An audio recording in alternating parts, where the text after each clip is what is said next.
My name is Barry Allen, and I am the fastest man alive.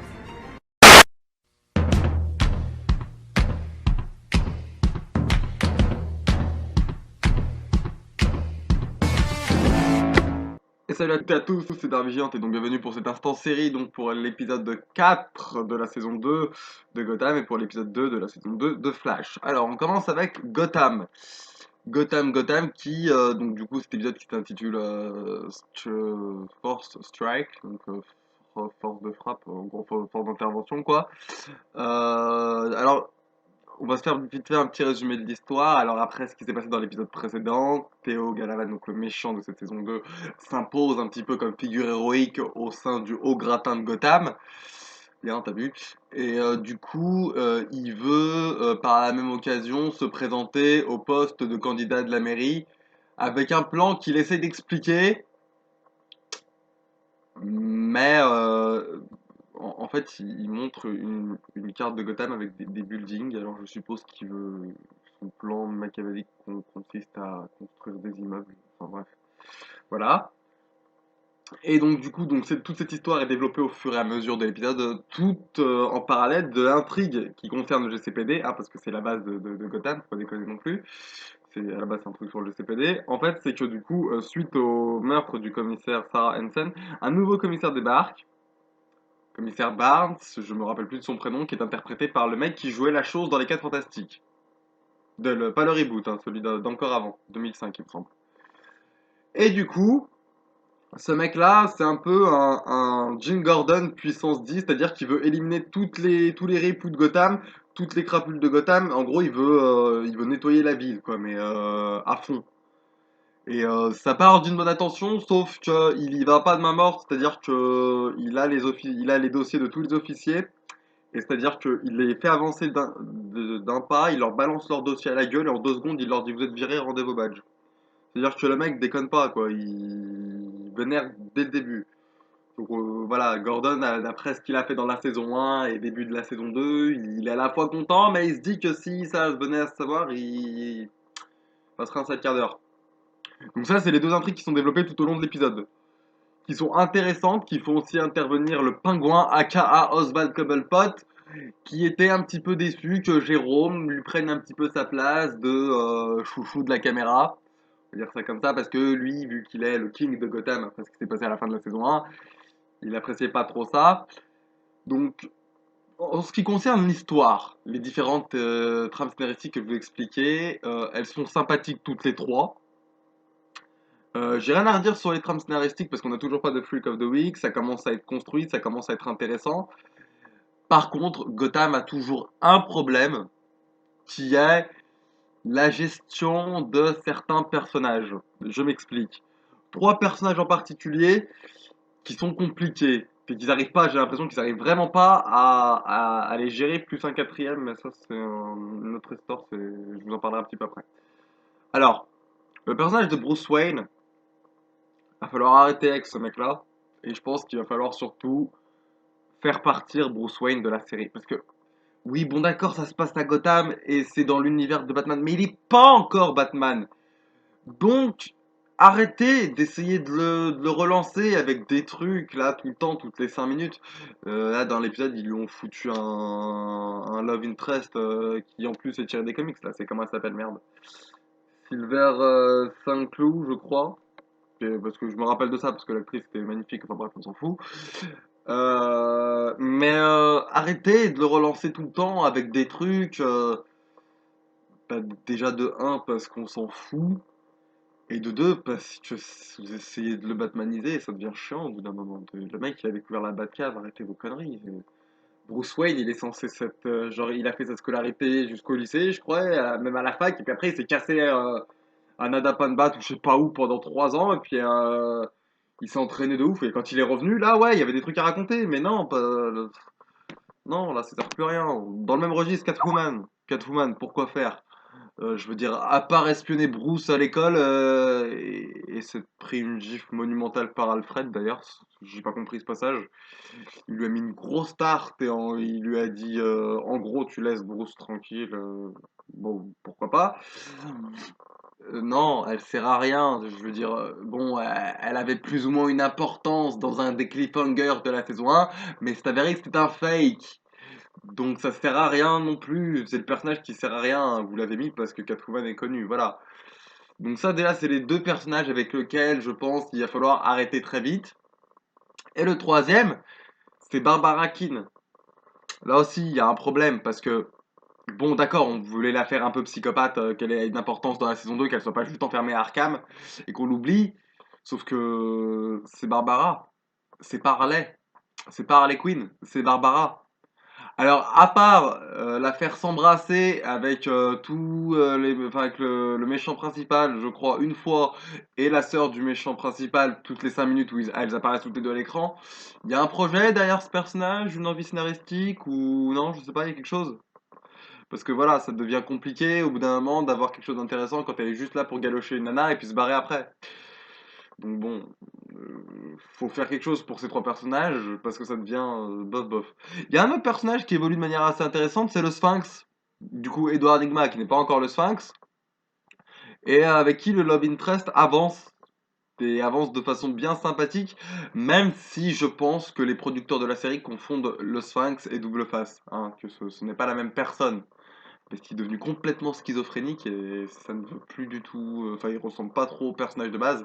Alors, oui, j'ai entendu dire plusieurs fois que oui, il faut prendre la série Gotham comme un Elseworlds. Oui, bon, d'accord, comme un Elseworlds, mais au bout d'un moment, il faut juste arrêter de cracher allègrement sur la mythologie de Batman. Parce que ça devient assez insupportable par moment. Mais à part les petits défauts que j'ai cités, la trame scénaristique de Gotham est intéressante à suivre. Il y a un vrai fil rouge cette fois-ci qui se développe tout au fur et à mesure des épisodes. Ce n'est pas comme la saison 1, un simple Freak of the Week à chaque épisode pour à la fin avoir une mini. Des mini. On va dire un mini fil rouge tout au long de la saison 1 qui au final s'est avéré être un pétard mouillé. Et là, il y a une vraie continuité scénaristique. Les acteurs principaux font leur boulot, donc à savoir l'acteur qui joue Jim Gordon, l'acteur qui joue Commissaire Barnes, l'acteur qui joue le Pingouin, et l'acteur qui joue Theo Galavan, et j'ai oublié l'acteur qui joue Harvey Bullock. Je connais pas leur nom, c'est pour ça que je les appelle par le nom de leur personnage. Donc voilà. Ça, ce sont les principales qualités scénaristiques de Gotham. Son plus gros défaut est quelques incohérences avec bah, des trucs assez importants, on va dire, de la mythologie du Chevalier Noir, même si, bon, Elseworld, apparemment, tout ça, bon, pourquoi pas. Et quelques, je dirais, difficultés scénaristiques et au niveau du casting qu'il va falloir corriger. Voilà, mais à part ça, c'est un bon épisode. La série commence à bien gérer à bien prendre, on va dire, le coup de main. Donc du coup, je pense que c'est une série à laquelle il faut donner sa chance, au moins tout au long de la saison 2. Puis si la saison 2 s'avère être au final un flop, et ben on arrêtera de regarder Gotham. Voilà. On passe maintenant à The Flash, épisode 2, saison 2. Alors après le gros cliff de la saison de l'épisode 1, qui était assez important, là on a le droit du coup à des explications de ce personnage qui est arrivé du coup dans le show, dans la série, qui n'est nul autre que Jay Garrick, aka Flash de la Terre 2. Et franchement, ça envoie du lourd. Ça envoie du lourd parce que du coup, on a plus d'explications sur les motivations du méchant, pourquoi il est là, comment la Terre 2 a réussi à s'entrefusionner avec la Terre 1. D'ailleurs, c'est marrant parce qu'elles sont nommées Terre 1 et Terre 2, mais vraiment. Enfin, ils disent, ça c'est le professeur Martenstein qui dit la Terre sur laquelle nous vivons, appelons la Terre 1, et la Terre dont vient Monsieur Garrick, Terre 2. Et du coup, c'est marrant parce qu'elles sont vraiment bien, du coup, séparées. Donc non, c'est bien mis en scène, c'est bien intégré, ça donne vraiment envie de voir. Bon, il y a un truc que j'ai trouvé décevant, c'est que du coup, le voyage entre Terre 1, enfin entre Terre 2 et Terre 1 a supprimé la vitesse de Jay Garrick. C'est dommage parce que ça aurait été cool d'avoir deux fois le même personnage, enfin, deux personnages super rapides quoi, qui combattent le crime ensemble. Mais apparemment, de budget scénaristique, budget effets spéciaux oblige, on peut pas faire trop les dingues avec les effets spéciaux, donc bon, je suppose que c'est lié à ça. Après, peut-être que je me trompe, mais je pense que c'est un des effets principaux. Ce serait con sinon. Et du coup, on sait pourquoi certains super méchants de Terre 2 arrivent sur Terre 1. Et pourquoi ils veulent se débarrasser de Flash, même si c'était cité dans l'épisode 1. Je peux pas trop en dire parce que ça spoil et j'ai pas envie de vous spoiler parce que c'est plutôt intéressant. Et on apprend un petit peu de comment Jay Garrick est devenu Flash dans son univers. Euh, Par contre, du coup, ils ont voulu accentuer ce côté méfiant de Flash par rapport à tout ce qui lui est arrivé avec Harrison Wells. Sauf que là, il est même plus méfiant, le mec, il est juste parano. Mais quand je dis parano, c'est quelque chose de très très très très important. C'est-à-dire qu'au fur et à mesure de l'épisode, tout le monde commence à lui faire confiance, mais lui, il est toujours pas. L'instinct du héros, il le pousse à croire qu'il est pas clean. Alors que, bon, à la fin de l'épisode, il apprend en fait finalement à lui faire confiance, voilà.